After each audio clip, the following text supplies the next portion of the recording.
Disclaimer. This video is for educational purposes only. Computer self-repair, tips, tricks and solution. Do it at your own risk.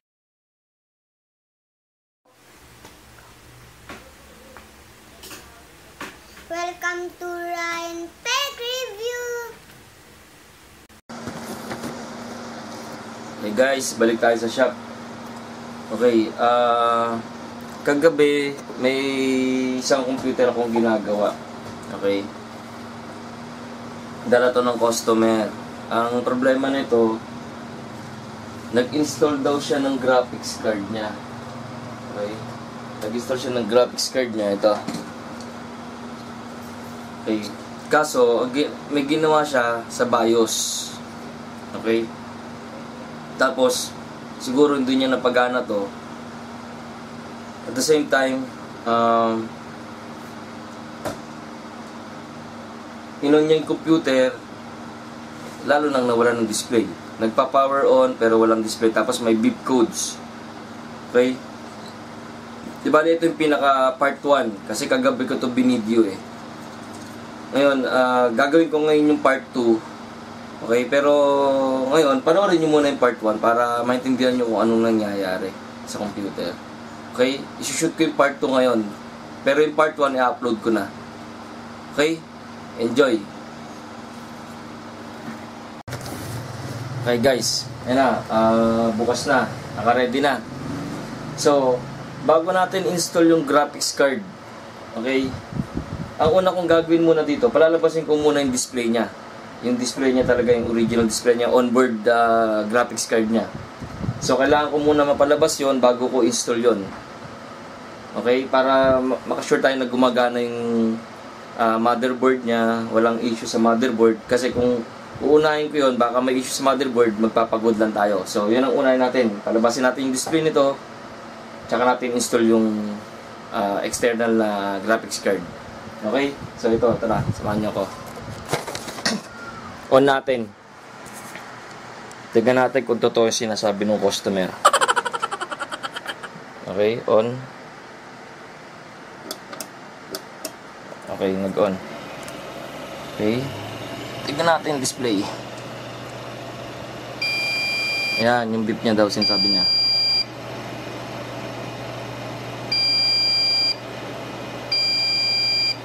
Okay.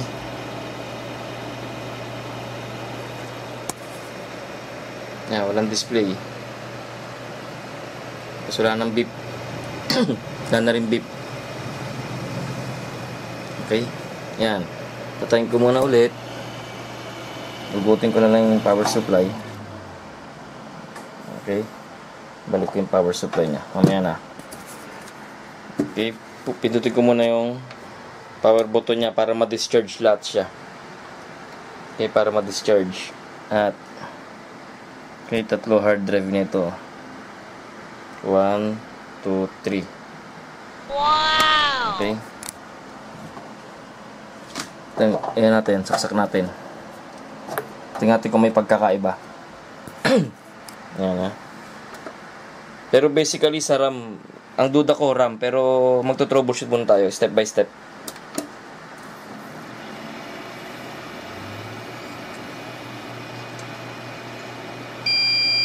Okay, so ganun pa rin. Ganun ko ulit.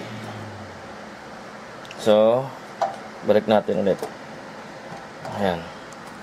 So, basically, buhay yung CPU niya kasi nade-detect niya na may error, no? Kaya siya nagbibigay ng beep codes, ng error codes na tunog. Okay, so, tanggalin natin yung RAM. Okay, tatanggalin ko yung RAM. Okay, ito yung RAM niya. Tanggalin natin. Ngayon, kung napanood nyo yung previous video natin sa may Dell,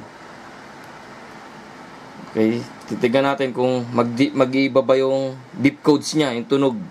Okay, titignan natin kung mag-iiba yung beep code niya na wala yung memory. Kanina, dalawang magkasunod.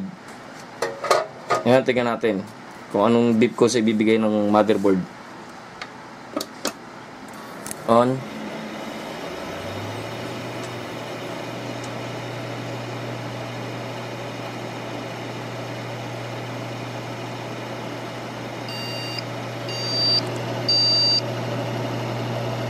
Narinig niyo yun? Tatlong beep.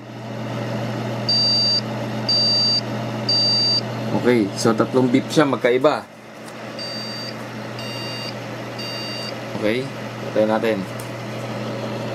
Kanina, dalawang beep na magkasunod, pero malakas, tapos nabali 4, 2 beses na ginawa yun. Okay, papakita ko sa inyo ulit yung kanina. Tingnan natin kung lalabas pa rin yun. Okay, babalik ko yung RAM natin.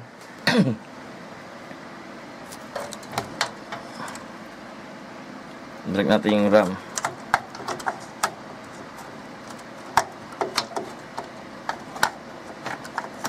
Okay. Ayan. Okay, binalik ko yung RAM. Pakinggan natin kung maririnig natin ulit yung unang beep codes na binigay niya sa atin. Yung dalawang malakas. Dalawang magkasunod tapos 2 beses tumunog na malakas. Tignan natin kung yun ulit.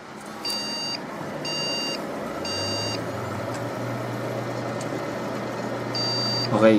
Ang binibigay niya yung pa rin sa memory. Okay, tanggal natin ulit. I-reset natin siya ng mahusay. Okay, linisin natin muna yung memory natin. Yan, madali lang maglinis yan. Nasa ibang episodes natin yan. Okay. Ano na maglinis ng RAM? Kukuskusin nyo lang yan.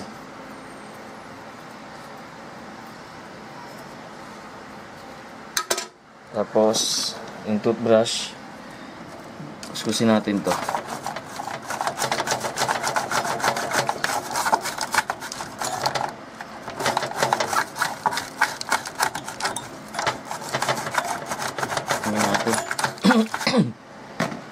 Tapos, balik natin yung RAM ulit. Kaya dalawa problema natin dito kung tutusin. Yung memory, kasi nagbigay siya ng 3 beep na sunod-sunod na walang memory. So wala siyang ma-detect. Tapos yung unang beep na narinig natin, yung dalawang malakas na 2 beeps. Okay? On natin.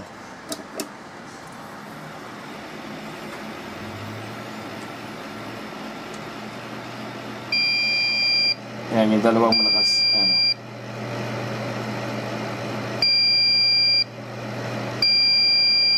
Okay? Tingnan natin. So, ibig sabihin, okay na yung RAM natin. Di ba? Okay na yung RAM natin kasi iba na yung beep codes niya, hindi na yung 3. So, next step na gagawin ko dyan is yung battery. Okay? Kung napanood nyo sa previous video ko nga, panoorin nyo yun. Okay? Tanggalin natin yung baterya. Okay? Battery out. Okay, plug natin. Tingnan natin. Baka sa ang problema is dito sa baterya. Sa RTC niya, yung real-time clock. Okay, walang baterya yan, ha. Kita nyo ba? On. Tingnan natin.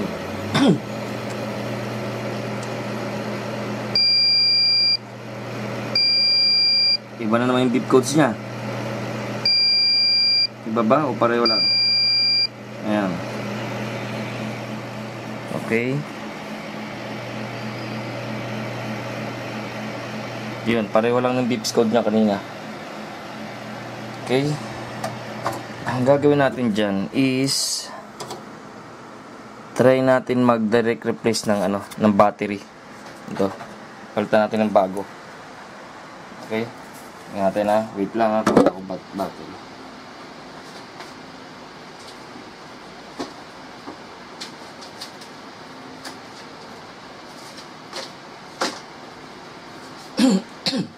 Ito na, guys, bagong battery.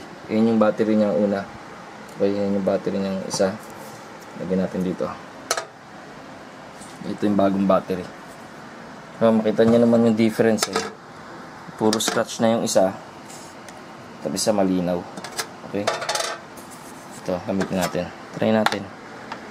Lagay ko yung battery. Okay, baka hindi gumagana yung niya, eh, yung RTC niya, kasi yan yung supply ng BIOS natin, eh. Okay, asan yung bias natin? Where are you? Asan yan? Ayun o, yung bias natin. Yan. Yan yung bias natin. Okay, tetesting natin muna. Pinunta ko ng bagong battery. Plug natin. On.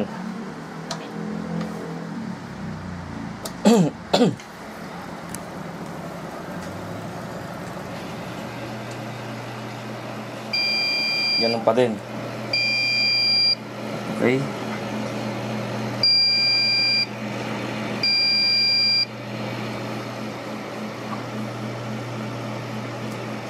Ngayon, ang gagawin natin dyan, tignan natin, troubleshooting to.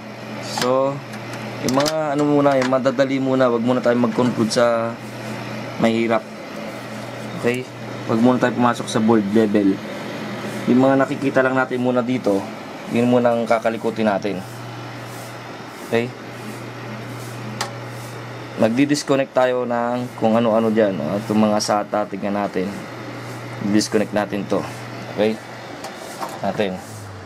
Disconnect natin yung SATA. Huwag na tayo muna mag-connect ng hard drive.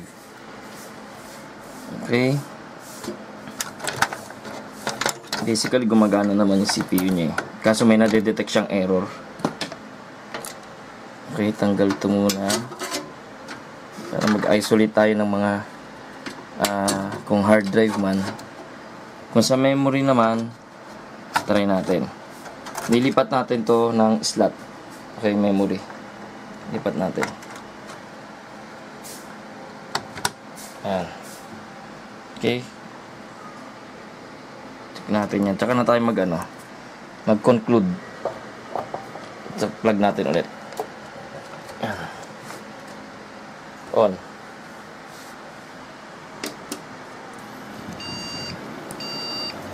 Memory na naman tinatitake niya. Okay, 3 beeps, memory. Reset natin.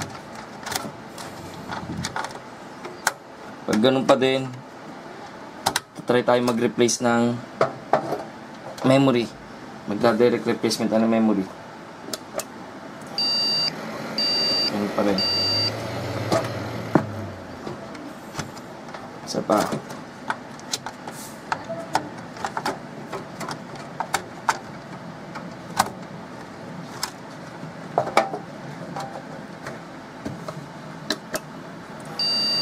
Okay. Saka may diferensya yung slot na yun. Kuha lang ako ng memory. Okay? Wait lang.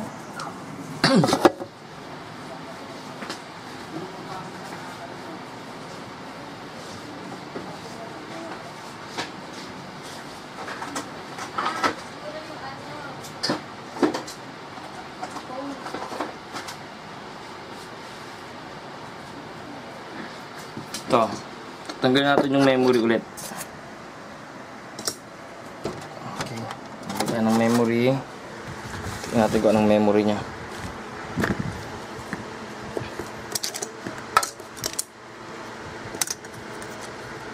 Oops. Oops, hindi. Oops.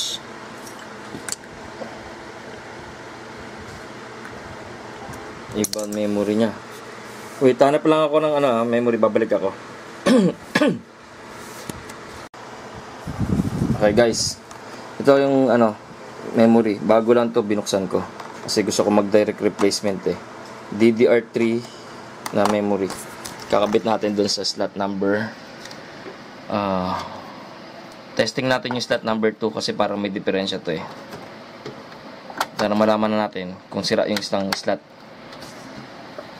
Okay, plug in natin. Okay, on.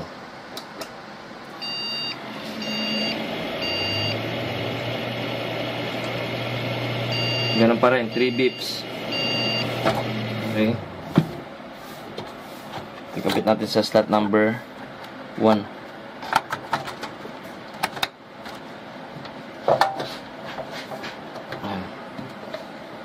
On.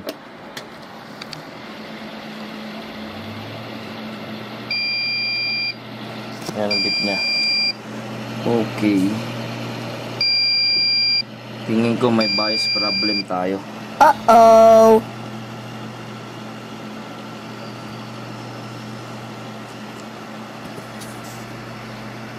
Okay, may bias problem daw. Walang display eh. Okay. Ngayon, for the sake of troubleshooting, gagamitin natin yung memory ko muna. Kakabit natin yung itong graphics card ng customer natin. Okay, kakabit natin muna to. Testing natin kung anong magiging result niya. Para test lang natin kasi kailangan natin mag-troubleshoot eh. Okay? Kakabit ko muna. Okay guys, balik tayo. Yan kinunik ko na yung graphics card. Okay, same ng memory ko. Ito yung memory niya. Okay, yung mga gamit niya dyan. Okay, nagpal tayo ng RTC. Wala naka-connect kahit hard drive. So, kailangan natin mapagana yung board eh. So, hindi ko alam baka may problema sa GPU niya. Okay. Normally, GPU yan or BIOS. Ito yung BIOS niya. Yan yung BIOS niya, WinBand. Tapos, plug natin. Testing natin muna. Natin muna.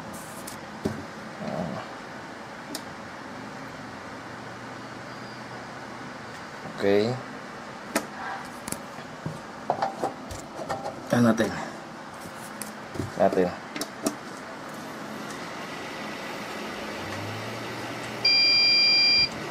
Ganun pa din. Okay.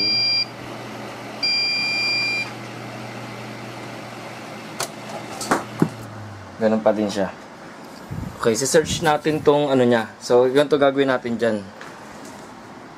Titignan nyo kung anong BIOS meron siya. Kung anong model ng motherboard niya. Ayan, tulad niyan. Intel. Kita nyo ba? Ayan, Intel desktop board. Okay, titignan natin yung model ng motherboard niya. Para makita natin kung anong BIOS ang nakalagay sa kanya.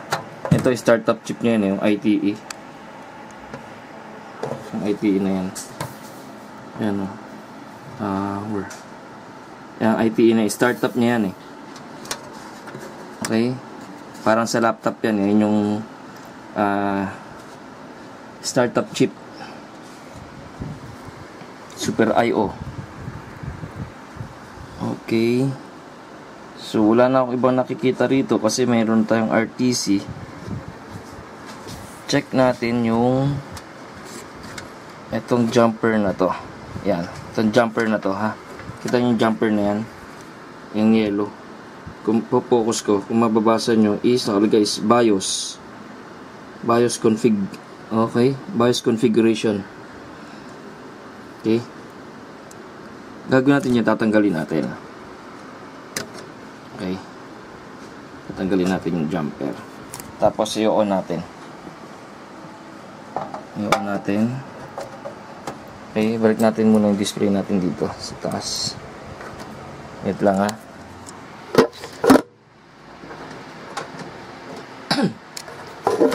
Ayan.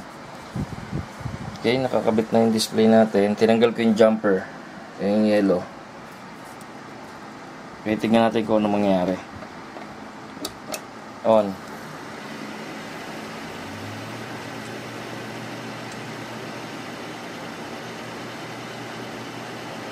Okay, nawala na yung beep. Okay, wala na siyang beep ngayon. Oh, wala siyang beep. Okay.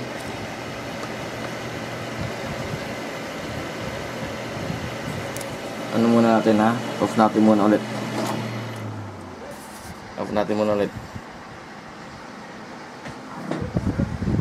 Balik natin yung jumper. Okay. Kung saan siya nakalagay.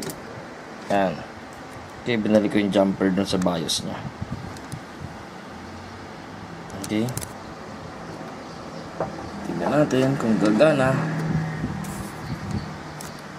Okay.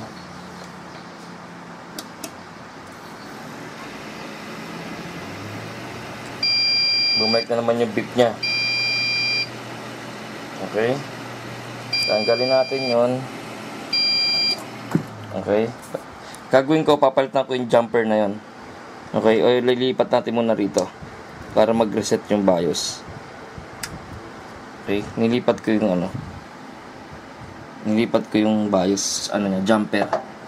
Tignan natin kung ano mangyayari. On.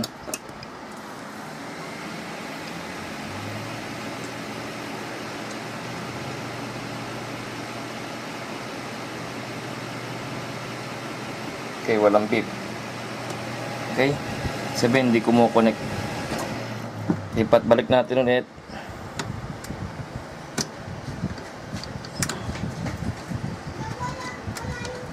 Ayan. Pinalik ulit yung jumper. Okay. Kasi 3 pin yan eh.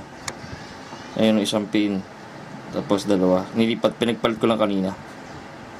Okay. On natin. Power. On.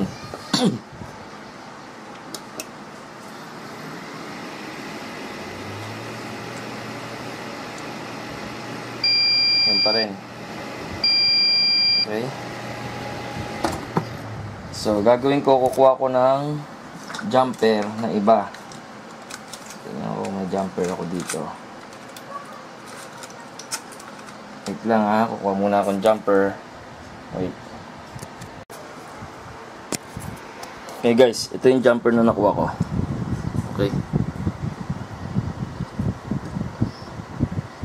Papalitan natin yung jumper na yun. Kasi minsan, yun din yung cause. Nasisira yung jumper na yun, hindi niya napagko-connecta yung yung 2 pin para papunta sa BIOS. Papalitan natin ito muna. Again, nagto-troubleshoot tayo ha. So, kailangan natin subukan lahat kung anong pwedeng gumana. Okay, sinasabi ko lang yung mga possible causes bago tayo humakbang sa next step. Okay, lagay ko ng jumper. Diyan na, hindi makita yung jumper niya. Okay. Ngayon, power on natin. Test natin kung may pagkakaiba.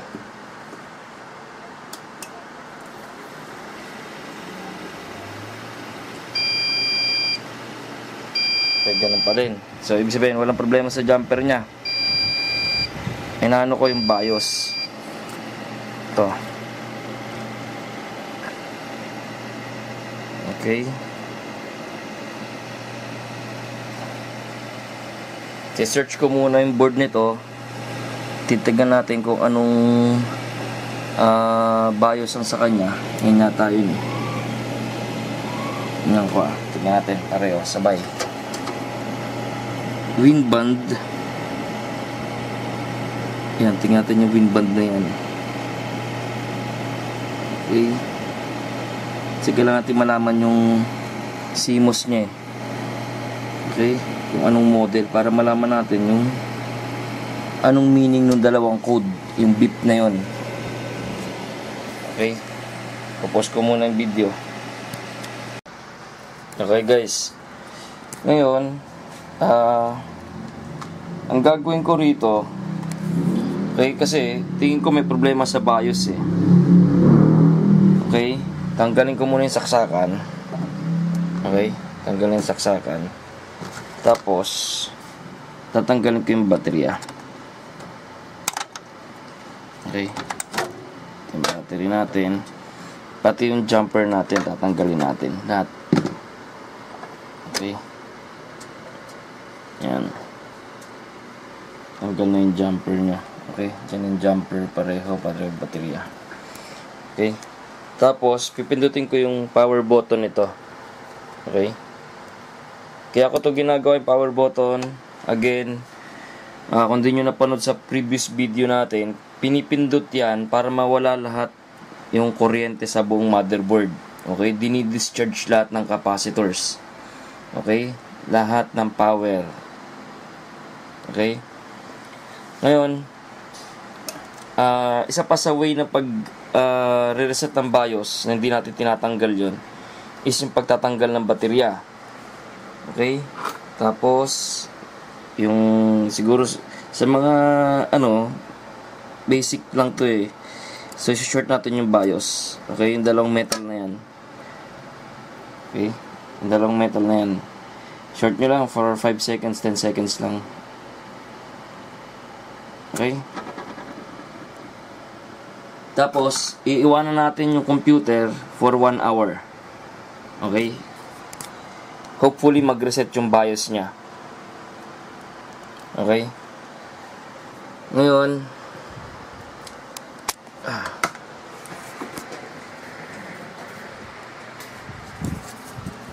okay. Itong computer na to, dinala to ng customer. Okay, so tinanong ko siya kung anong nangyari sa computer niya. So, ang ginawa niya is, ayun nga, sinabi ko kanina, ini-install niya yon, yung graphics card na yon. So, nag-on si computer. Siguro, hindi niya pa natetest yon. Okay? Ang ginawa niya sa BIOS is, dinisable niya yung onboard VGA. Okay, onboard graphics card. So, pag off niya, in-install niya tong graphics card, siguro hindi pa naka-install yung drivers, etc. or hindi pa naka-install properly. So, hindi rin gumana. So, ganito na nakalabasan. So, sinearch ko yung motherboard nito. Okay, pakita ko sa inyo yung motherboard yung model ng motherboard. Tapos tinignan ko yung beep codes niya sa internet. Tingnan natin kung anong nabasa ko rin sa internet. Papakita ko muna yung model ng ng motherboard. Okay. Ito yung model ng motherboard niya. Intel desktop board. Ayan 21 V6 B6E1. Okay. Punta tayo dito sa may computer.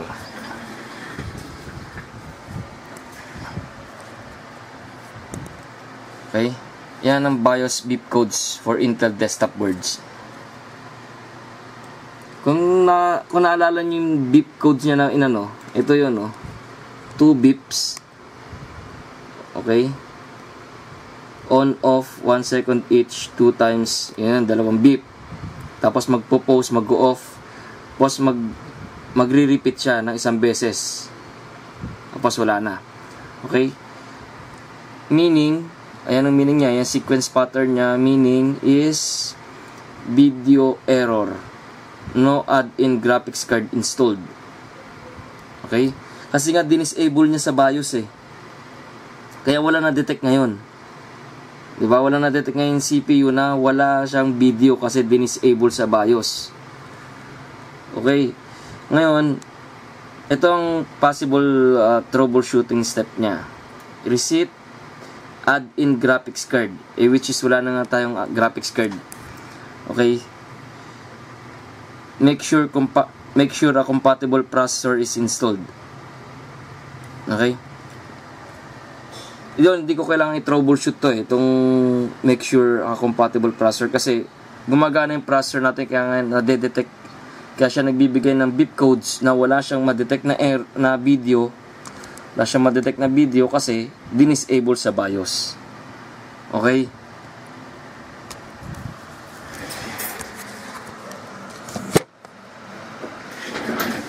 So, anong possible solution?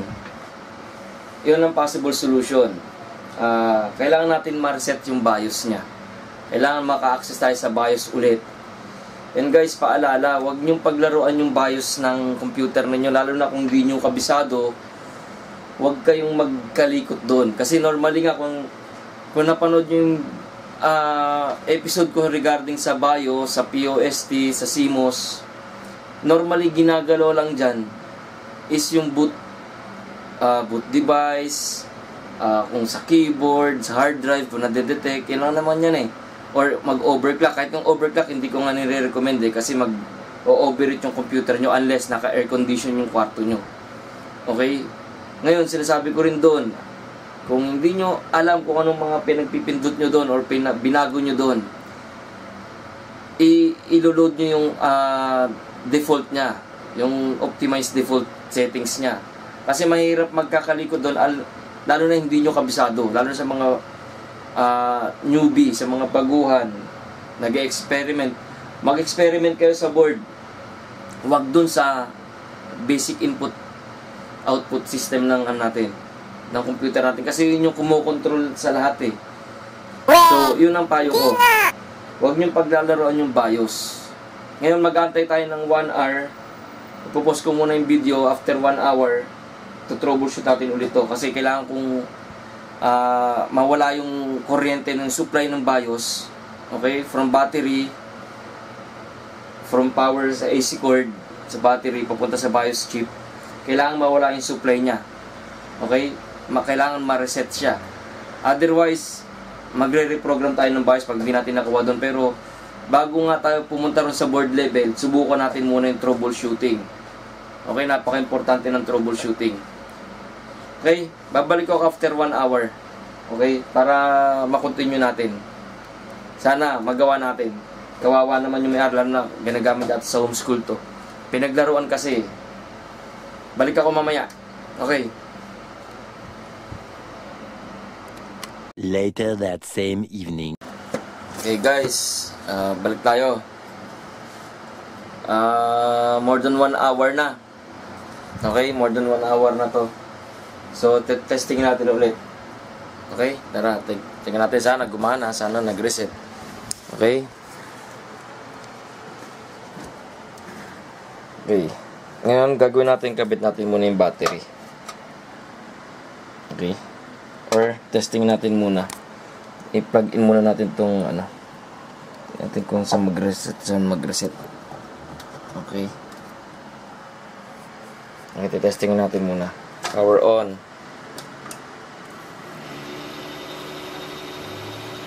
Natin.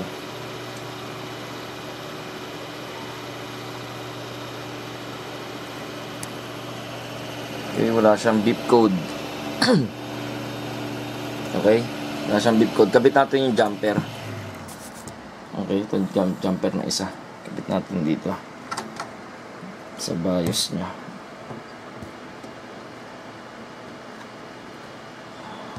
Okay, kinabit ko ng jumper.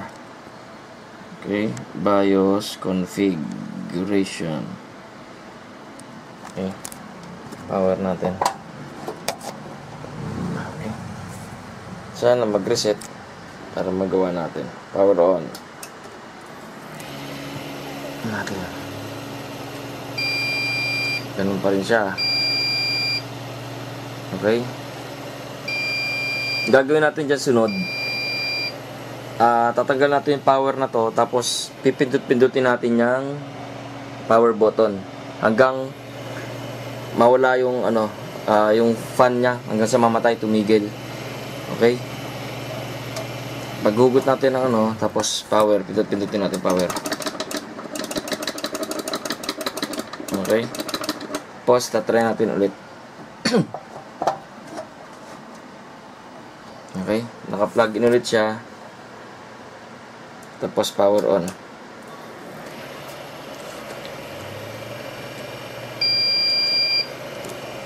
Ganun pa din siya. Okay. So kailangan natin ma-reset kasi yung BIOS eh. Okay. Tapos power on ulit.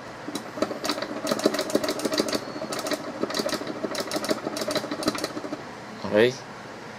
Ganyan natin. Ulit-ulitin natin yan. Siguro depende kasi minsan nakukuha sa isang subok, minsan 2, 3, depende.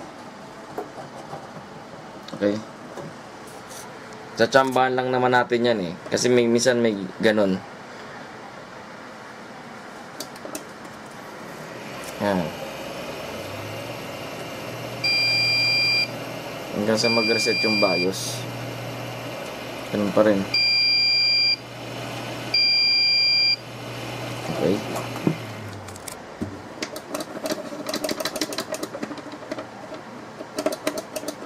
Okay. Tapos, tanggalin natin yung jumper. Tanggalin natin yung jumper. Ganon din gagawin natin. Saksak natin yung power. Yan, may LED light na siya. Okay. Tapos natin power on.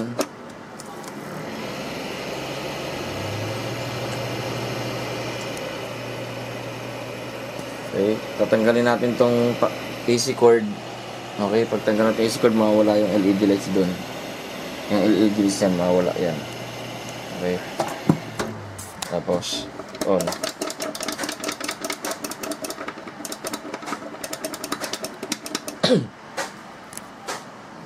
Okay, sunod. Kuha natin ulit. Pang limang try na natin to.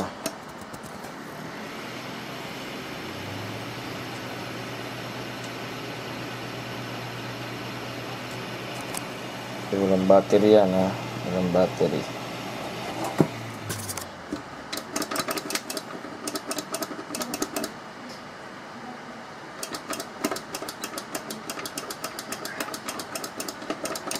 Okay. Ganun pa din. Tetestingin natin ulit. Hanggang sa mag-reset siya.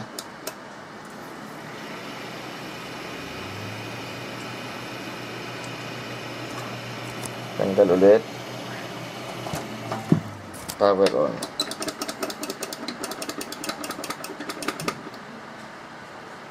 Okay. Ngayon subukan natin ibalik yung jumper.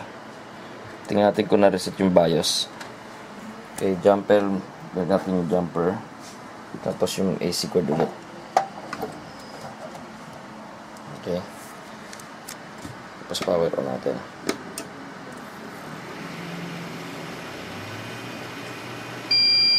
Ganun pa rin siya. Okay.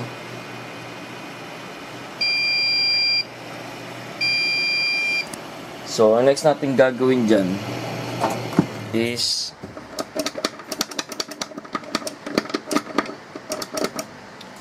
baka i-pull out natin yung BIOS na yan. Yan. Yung maliit na IC na yan. Yan. Okay. Yan yun eh. Yan yung BIOS niya. Okay. So, tulad ng dati, ang gagawin natin dyan, kailangan natin munang mahanap yung BIOS na bin file niya. Yung pinaka program natin na ilalagay doon sa IC. Kasi hindi natin pwedeng baklasin yan, tapos wala naman tayong pamalit, sayang lang yung oras. Okay? So, ngayon, hindi ko na magagawa ngayon to kasi gabi na eh. Mag-8 o'clock na eh. Okay? So, bukas natin tutuloy itong pagto-troubleshoot dito sa computer na to. Okay? Antayin nyo yung second part nitong ano to. Ida-download natin yung BIOS, i-reprogram natin ulit yung BIOS nya. Okay? Share nyo yung video, ikalat nyo yung, natin, yung YouTube channel natin. Kung nagustuhan nyo yung video sa pagto-troubleshoot, ito may part 2 pa to. Okay? Share, like, okay? Subscribe kayo. Okay? Hanggang bukas sa second part. Antayin yung second part nito. Peace out. A few minutes later. Okay guys, kinabit ko yung battery. Okay. Tetesting lang natin baka gagana. Okay. Ayan, kinabit ko yung battery. Okay, pati yung memory niya ulit. Same memory. Okay, jumper nakakabit. Okay, testing lang natin baka ayoko lang ma-off cam. Kasi tetesting ko to. Gusto kong makita na makita nyo rin kung gagana. Okay. Yun lang naman yan. Testing.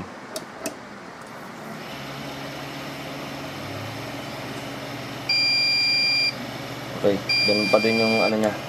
Error code niya. Okay. Ganun pa din. Okay. Antayin nyo na lang yung second part na itong troubleshooting nito. Okay. Bukas gagawin ko yung second part nito. Pero ngayon i-upload ko na itong video na to. Okay? Peace out. Please like, share, and don't forget to subscribe. Thank you!